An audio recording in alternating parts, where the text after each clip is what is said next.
Last week we got to end on a positive note because Bubsy 4D had achieved the highest reviews a Bubsy game had ever seen, specifically a 73. However, tonight I must unfortunately report that Bubsy 4D has spent the last 7 days in a relative free fall. Pull up, Bubsy. Pull up.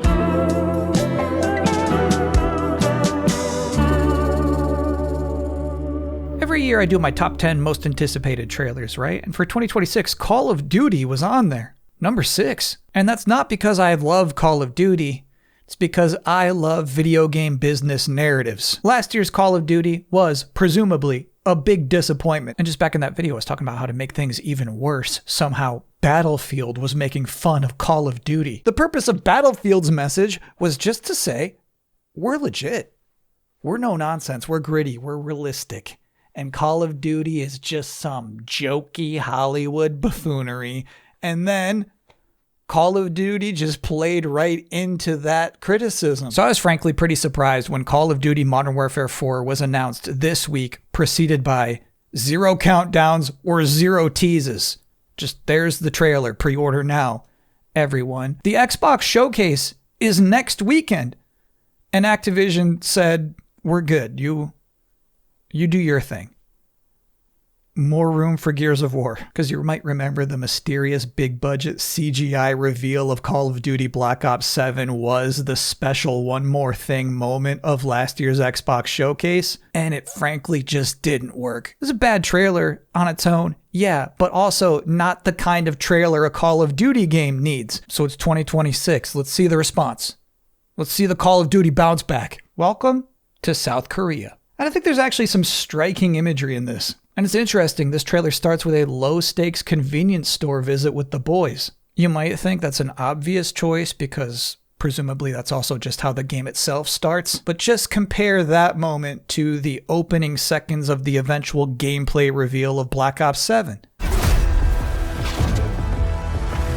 It's time to wake up. Just to be clear, that is not how that game starts.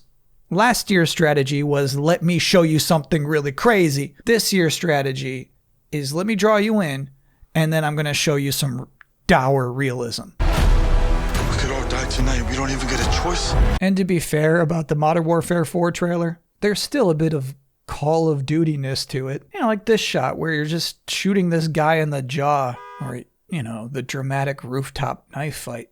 No, there's still a bit of Hollywood here. But generally, it is clear that they want to communicate to you the game is grounded. And actually, on that point, I was checking out this interview they posted on Xbox Wire. They're talking to Alex Norris, Associate Design Director. Fun fact and full disclosure, I used to work with him back at Game Trailers, just a few desks over. And in fact, one time, this is not a bit, the real story, he told me he was really excited about this thing he was working on. He was working on Unreal Engine in his free time.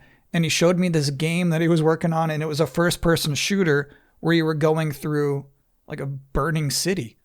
So I'm just to be clear, really proud of Alex Norris. I'm going to keep making fun of Call of Duty, but I am truly proud of him. But Xbox asked the important question. What goes into designing those signature dramatic over-the-top Call of Duty moments while keeping the experience grounded and believable? And Alex Norris says, if you look at Modern Warfare 2, 2022, our artist took a corner of Amsterdam and famously rendered it almost 1-to-1. And it is beautiful. We look at Paris and they've done the same thing, but across the entire city. So we're going for like miles of authentic, grounded experience. And then we plop you in this wild card chase through it. Sick. But also, keep that in mind. Grounded is the word. We're talking about miles of a grounded experience. There's a whole descriptive game announcement blog that dropped the same moment as the reveal. Let's just go ahead and Control F grounded. This is a new setting for the franchise, grounded in the military authenticity Modern Warfare is known for. Modern Warfare 4 multiplayer delivers grounded, precise combat built around fluid player choice and provides greater control in every fight. Yup, basically the same sentence twice. Delivering fast, grounded combat that keeps every movement system is designed to preserve the grounded global set of grounded, visually distinct environments. It's grounded. Got it? The game's grounded. No matter how it turns out, Battlefield will not be able to make fun of them this year. And now let's talk about another storied franchise that is making the complete opposite move. Abandoning the dark and the grounded. I regret to inform you that this is no longer the logo for Dragon Quest XII. This is. So yeah, as a part of a big 40th anniversary announcement, Dragon Quest XII was reintroduced, reannounced as Dragon Quest XII Beyond Dreams. And let's address your first question first. What lies beyond dreams? Surely not a world of darkness, but a bright and exciting future. Okay. It's actually really funny to compare just the anniversary announcement specials from this 40th anniversary to the one from 5 years ago, the 35th anniversary. 35, they had this whole cool living room setup. Actually, I forgot about these. Yeah, TV shows would have these small plastic walls to guard the hosts from spreading COVID.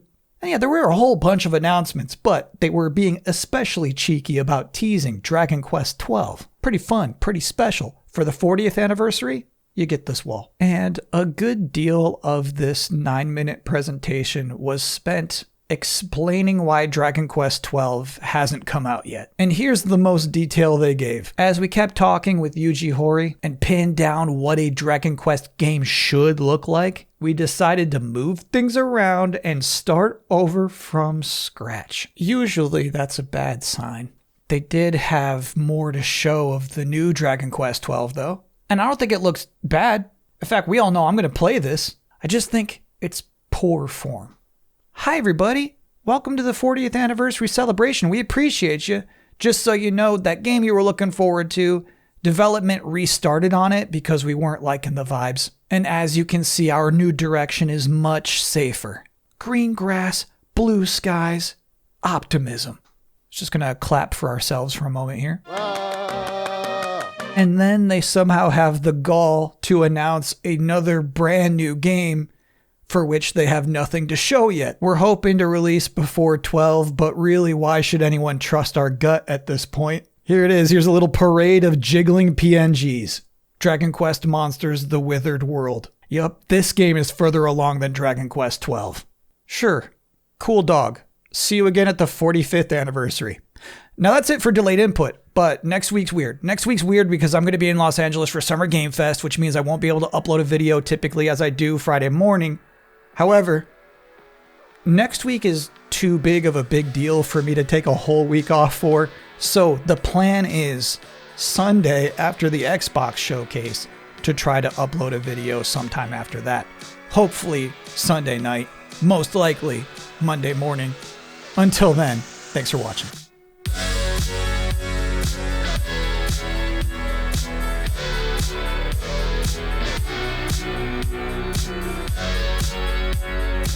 Gotta apologize that I couldn't address this sooner, but I'm guessing a lot of you are watching that Xbox blog post and wondering, why is Xbox always in all caps? Well, you see, Xbox is undergoing a rebrand in progress. One that occurred immediately after Xbox CEO Asha Sharma polled her Twitter followers and almost a supermajority voted for all caps. And then, she just put the eyeball emoji next to the all caps Xbox, but still, it was hard to tell if it was official. Is this a real thing, or are you just tweeting?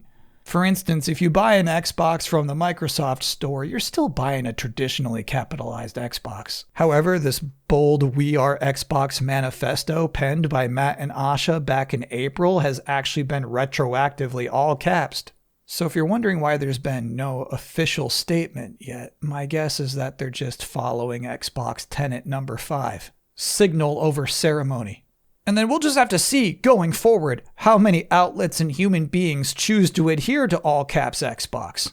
And if you're thinking maybe this is just some short-term thing, like when the International House of Pancakes became the International House of Burgers, no.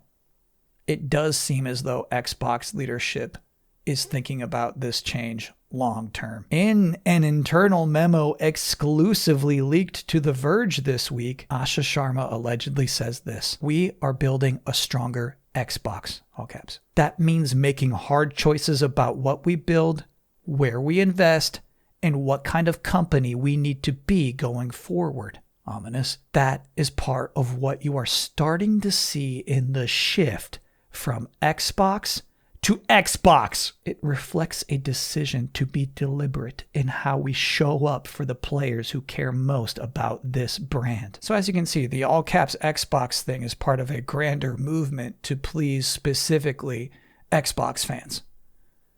And I think they like it.